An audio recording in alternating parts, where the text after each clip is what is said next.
Cards that seem to foreshadow the future, covers that whisper global plans through hidden symbols, messages scattered across popular culture. At first glance, it all sounds like far-fetched claims and deep conspiracy theories, doesn't it?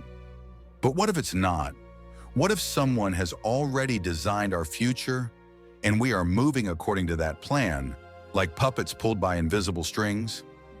Yes, it's a disturbing possibility, but in the last 50 years, there have been so many coincidences that point very specifically to key events affecting both today and the next 50 years that one eventually can't help but be astonished. When you place these seemingly unrelated pieces side by side, a dark picture of the future begins to emerge. The Illuminati playing cards, scenes leaking from the X-Files universe, The Economist covers, and symbols hidden in popular culture. If you're ready, let's dive into the depths of this mystery together. By the way, if you enjoy this kind of content, please don't forget to subscribe to my channel and like the video. Your support means a lot to me. Welcome to my channel, Discovery of the Mystery, where we will uncover the secrets.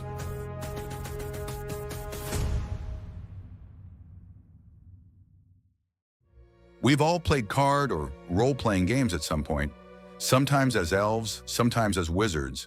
The goal was always the same: defeat evil and finish the game. But in 1982, one game completely broke the mold: Steve Jackson's Illuminati. In this game, you're not good saving the world. Quite the opposite. You try to become the worst and rise to the top of the New World Order, controlling the media, giant corporations, cults, governments, essentially key groups, to establish a dark order. The first set had about 100 cards. In 1994, it expanded into a much more complex deck of 400 cards. Jackson claimed his aim was to satirize conspiracy theories and create an absurd game universe. But there are some unsettling coincidences here. For example, the terrorist attack card explicitly depicts the Twin Towers. Another, the Pentagon card, shows the U.S. Defense Headquarters engulfed in flames. These cards were in boxes about 7 years before 9/11. Some of you might say, that's just a coincidence. These things happen. But don't rush. There are even stranger cards. Among them is one called Epidemic, featuring a disinfectant bottle, vaccine imagery, and body bags in the background. Conspiracy circles link this card to COVID-19, declared a pandemic in 2020. And is that all? Of course not. Let's note right now. We'll get to even more interesting details in a moment. When you keep digging through the deck, 2 more cards stand out: Enough is Enough and Charismatic Leader. The facial expression and style in these 1994 cards strongly resemble a popular figure of our time, Donald Trump.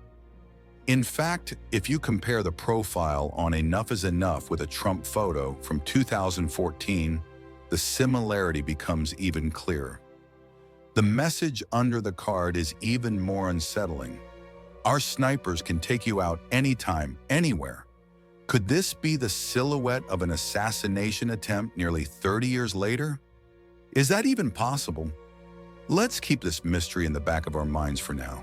Perhaps the most striking card in the deck is Combined Disaster.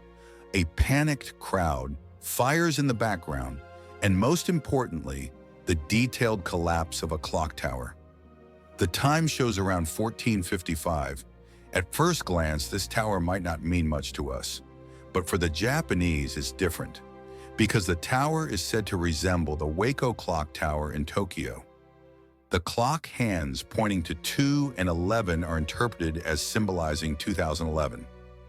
The 1445 to 1455 time frame coincides with the exact time of the devastating earthquake and tsunami on March 11, 2011. Twin Towers, the Pentagon, Trump references. When you add in this tower's depiction, things get even stranger, and it raises the question: were all these just coincidences, or had everything been planned long before? There will always be those who say, It's just a game company exaggerating things. But the FBI didn't think so. 9 years after the release of the first series, while preparations were underway for a second, more extensive one, Steve Jackson Games was raided by the FBI in 1990. The official reason: an employee at the company had allegedly gained unauthorized access to sensitive 911 emergency documents. Computers and disks containing card designs were seized. From that moment on, conspiracy narratives around the game skyrocketed. According to claims, the creators had stumbled upon information about long-planned false flag operations, encoded them into the cards, and the raid was meant to suppress this exposure. The company sued the FBI and won, but in the public's mind, the idea stuck. Something's fishy here. Let's take a breath and keep some caution. The parallels drawn between the imagery on the cards and events of recent years could, of course, be coincidences. Still, the examples we're about to see can shake that assumption deeply. Each December, The Economist magazine publishes symbol-heavy covers themed around a review of the past year plus expectations for the next. Over time, these covers have come to be read as symbolic showcases of future designs. On the World in 2019 cover, marking the 500th anniversary of Leonardo da Vinci's death, the centerpiece was a modernized Vitruvian man surrounded by Da Vinci-style symbols. Images later tied to COVID drew attention. The Chinese leader with a Pinocchio nose, the 4 horsemen of the apocalypse symbolizing disaster and death, a QR code on the Vitruvian smartphone, and a pangolin on the left. As time passed and life was turned upside down, these symbolic readings gained momentum. The World in 2025 cover is interpreted as a circular clock. Considering we're in September, that would place us at the 9 o'clock mark, where symbols of continuous decline appear. Beneath a broken chest sits Zelensky, above it Ursula von der Leyen.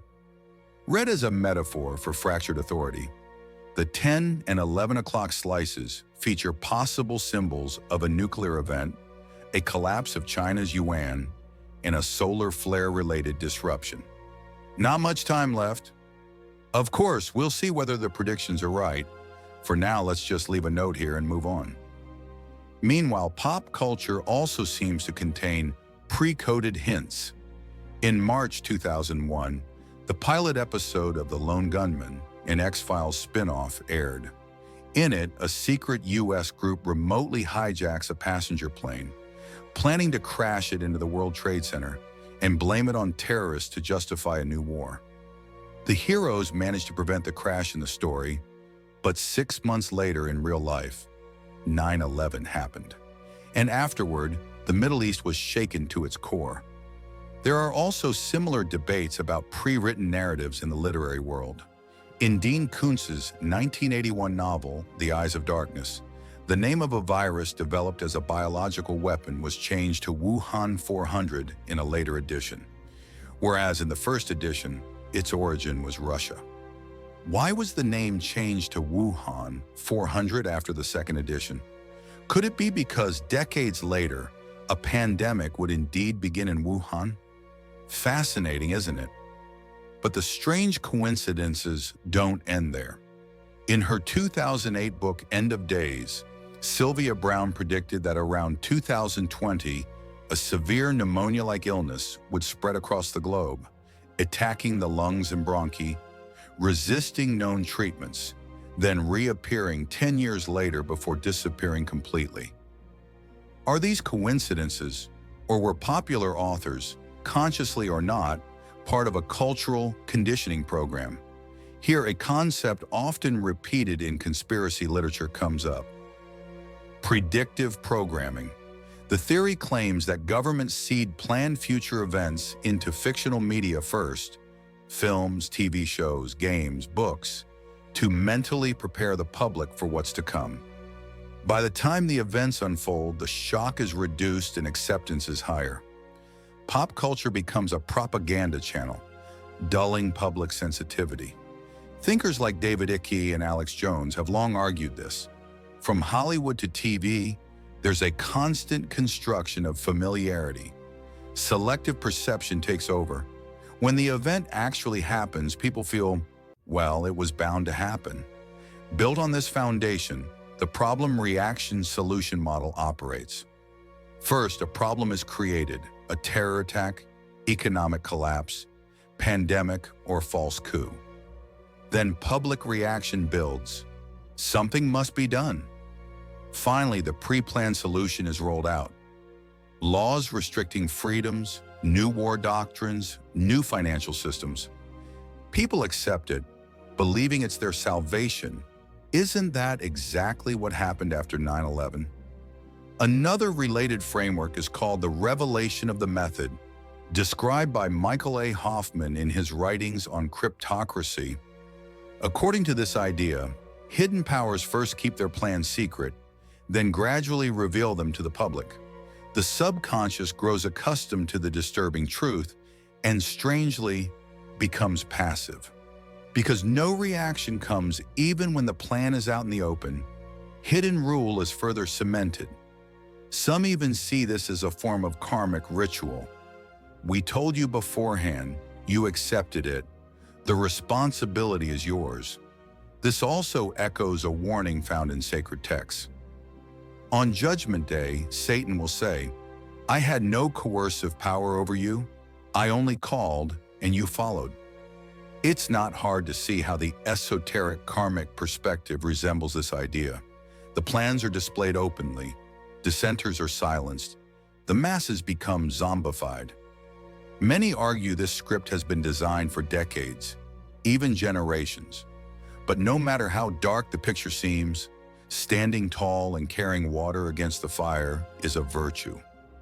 All these fragments inevitably draw us closer to the heart of conspiracy theories. Remember Michael Barkin's 3 principles. Nothing happens by accident. Nothing is as it seems. Everything is connected. So are the parallels we see periodic revelations of a hidden script controlling the world? Or are they simply the inevitable game of the human mind, programmed to seek patterns and meaning in a chaotic universe? Perhaps the truth lies somewhere in between. Maybe the elites don't know the future, but they build the future they desire through cultural and symbolic tools. And over time, those symbols turn into self-fulfilling prophecies. In the end, we've traced a line from a simple card game to the vast field of social engineering. Now the word is yours. Are these just curious coincidences or small pieces of a vast and sinister puzzle? Share your thoughts in the comments. Thank you for watching. If you enjoyed this content, don't forget to subscribe to my channel and stay tuned. By liking and commenting, you'll also be supporting my work. See you next time.